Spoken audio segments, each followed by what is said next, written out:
Hello and welcome to this episode of Break Even by Breakfast on the accounting channel with me, Colin Sweetman. Today I'm joined by Anthony Cronin, the CEO of Flexiwage, and I think you should watch on if you'd like to see what he gives advice on to startups when approaching Enterprise Ireland for finance. Watch on. So Flexiwage is it's a financial wellness product for employees. Basically, it's like a financial Fitbit.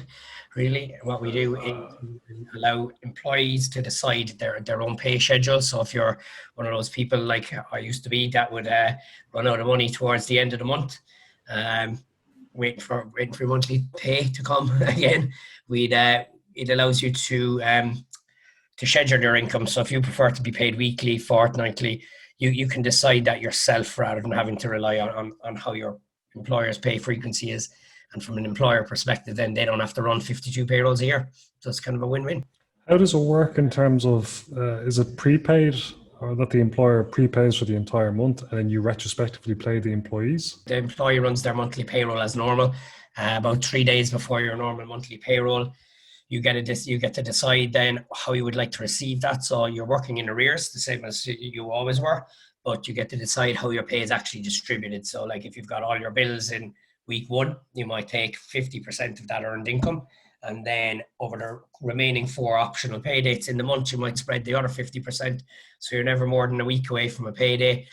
I suppose we're very anti-advance. I suppose that it might sound great to be getting your pay as you're earning it, but what's really happening in that scenario is that you're getting it and then you're paying it back at the end of the month. You're not really getting it at all. You're getting a loan. I imagine this is great for workers who would like to be paid weekly, as in the manufacturing industry or the retail industry. How does that work in terms of getting overtime hours in through the system and all that? Yeah, so I suppose one of our biggest clients in Ireland is Woodies. So it's a great fit in that type of demographic. Overtime is normally run in arrears anyway, so it's not run up right up to payroll because I don't know if you know like a payroll cycle. The last week of the month, just before you're being paid, there's nothing really happening. The payroll is normally already done up to the week before that. So we still include all your overtime as normal, everything, and it's just how you receive it becomes your choice. Now, I suppose it's really important in especially that type of sector where you've got people who have been moved to monthly pay or are on monthly pay, but on a lower wage, and it is very difficult to manage, and people end up using their credit card or their overdraft for the second 2 weeks of the month, and that's a disaster. Like it just keeps going. You just get into a cycle where you have to keep doing it every month. It's very difficult to get out of that kind of a pattern. See, yeah, and I can totally see how the problem's getting solved or how there's a problem there in the first place. How did you get started with this? I suppose the funny thing is that we're all from a payroll background, and our jobs, myself and Paul anyway, was the founders, was to mostly move people that are on a weekly and fortnightly frequency up to monthly, and we saw the pain it was causing in these type of industries. So we came up with a way to allow the employer to still get the cost saving of running a monthly payroll, but to not put that burden on the employee. Now, obviously, there's a bit of an adjustment because if you're moving from the weekly to when we're doing this, because you would have been paid maybe a week in arrears, and now you're going to be 2 to 3 weeks in arrears. But after using it for a month or two, that it becomes normal pay. You just get used to it. The first month is probably the hardest, and then after that, it's a real benefit. How many users do you have now to date? I mean, as users as in how many employers are using it? Employers, we're over 25 employers now, but we've got over 10,000 employees using it every month now. So we've got a mixture of smaller customers and a few bigger clients. I suppose the focus of it is the FlexiWage piece, but as I said, it's more of a financial Fitbit. We've got a budgeting tool in there that helps you decide how you should be splitting it. We also partnered up with the money advice service that you get regular updates on how to help manage your money, things like that. Our new releases now in October that we're working with a couple of clients on will actually allow you to track your spending and to allow you to see where you are spending, and maybe where we're working now towards open banking to be able to analyze and give those analytics back to employees. So we're becoming more, well, we started as a payroll consolidation tool. then became from the employee side, it's now actually like grown into a real all well-rounded financial wellness program for employers to take, you know. And can you use this app without your employer being on the app as well? Not currently. Now, we are going to be doing a release that will allow people to use the budgeting and other tools. Now that the wage scheduling has to be done via the employer. I suppose that's for things like money laundering concerns and compliance. So we don't hold or take any money at any point in this. The money is always held in an employer account safely. So there's no risk to an employee's wages or anything. It's all maintained within the employer. Okay, so you didn't need to get financial regulations or anything like that for holding money, client money or anything? No, we would need to if we were to hold the money in between, and it's something we looked at. But look, the benefits for the employer are then an increase in cash flow. So it's another point of they're actually sponsoring this for their employee. Like there's other providers out there that mostly wage advances. The employee pays themselves, so it becomes a thing of you're borrowing money, you're actually paying to borrow it, then you're paying it back, and you're doing that every month. So we don't really see that as a financial wellness or an employer-sponsored benefit, to be honest, because the employer isn't even paying for it. Whereas in this scenario, we're offering the employer enough benefits that they will sponsor it for the employee, and it's a pure benefit. It costs nothing to the employee. What was your minimum viable product, and what did it look like when you were selling it? It was a bit funny because it was sliding bars, and it was the MVP we did when we were in New Frontiers, I suppose, and we had a lot of trial and error with that. We were very lucky to get pilots with right price tiles on that one, and we went through the motions of would it be estimated wages that they would have to get, like you were thinking at the start, because we needed the time to split it.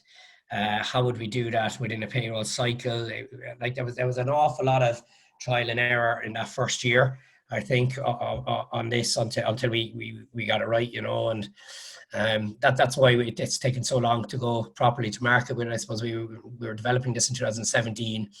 We kind of went live 2018. 19 was a good year, and obviously 20 has been a COVID year, but we're the MVP. It's nothing like it looks now, nothing at all. So what is it? What's your current plan and like future features or like future territories that you want to sell in?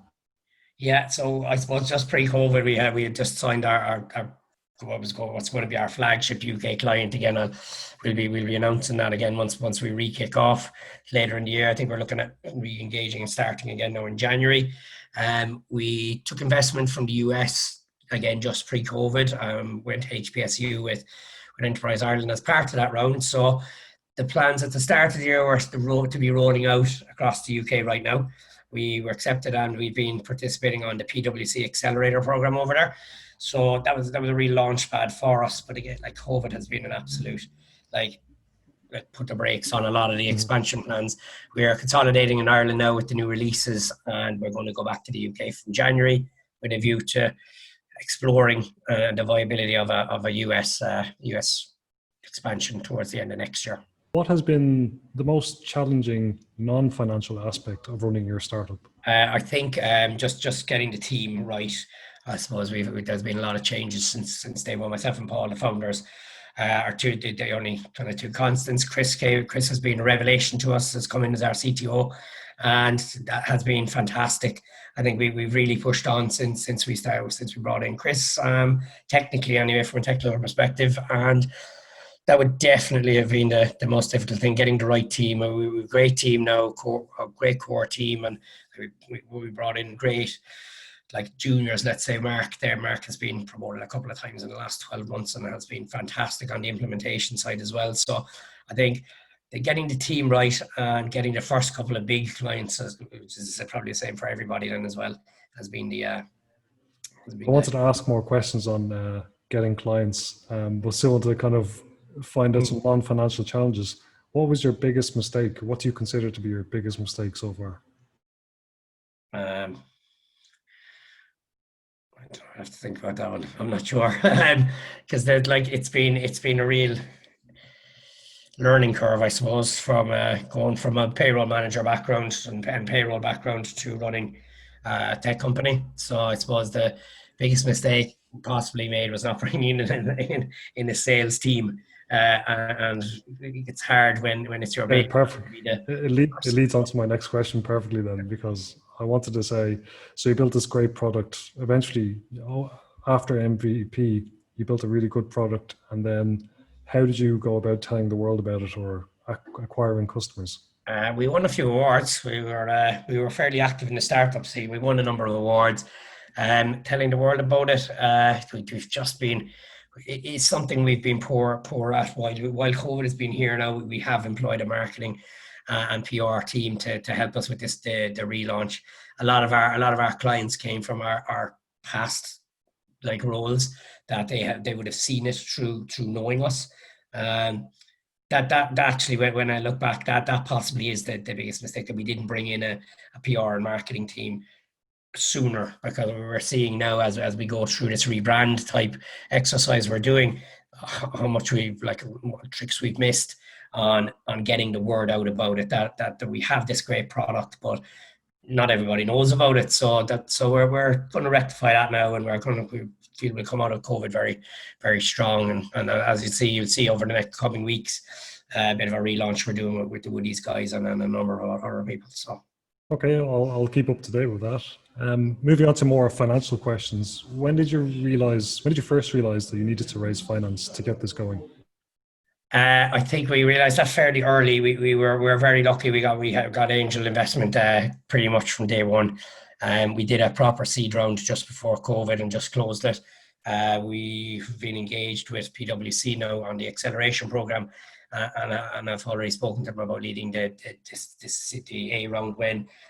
Well, we were talking about sort of next March, April, but it'll probably be 12 months down the line now.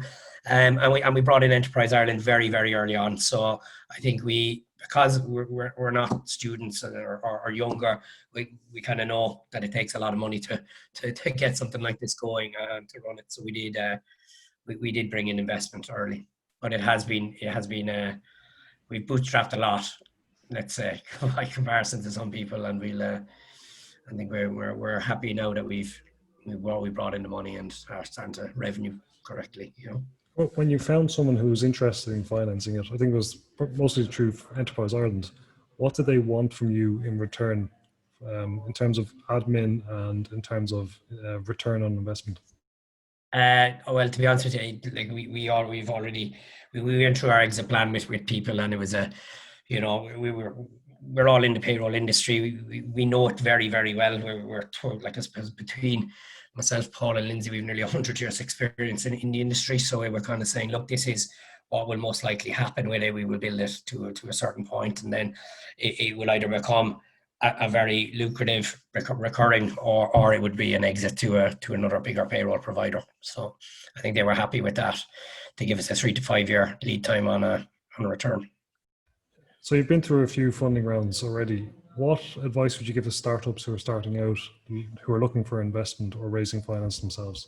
Yeah, I would definitely get involved with Enterprise Ireland as early as possible. I think they've been like the local enterprise office was brilliant with us, and then we progressed from there into the Enterprise Ireland network. And I think one of the mistakes we made is that we didn't do that sooner. We were straight in with the LEO and Enterprise Ireland, but we didn't take the HBSU at one point. We had decided to go fully private. We tracked back on that and went with Enterprise Ireland maybe 6 or 8 months later. But I think it was the best decision we made was to bring Enterprise Ireland in. Great. Okay. And if breakfast signifies the break-even point of a business, what time of day is it for your business? It's probably I'm probably cooking breakfast at the moment. Okay, that's fair probably enough. where we are. Okay, perfect. Well, thanks very much for joining us. Thanks for sharing your experience with us. I found it really insightful. And if there's anything else you'd like to add for startups who might be watching this program, feel free to just add it now. I suppose, as I said, like we found New Frontiers and the actual Enterprise Ireland development path. They're the way to go. It was something that we tried to steer clear of at the start, thinking we could do it on your own. You can't. So I think the supports that are available, use them.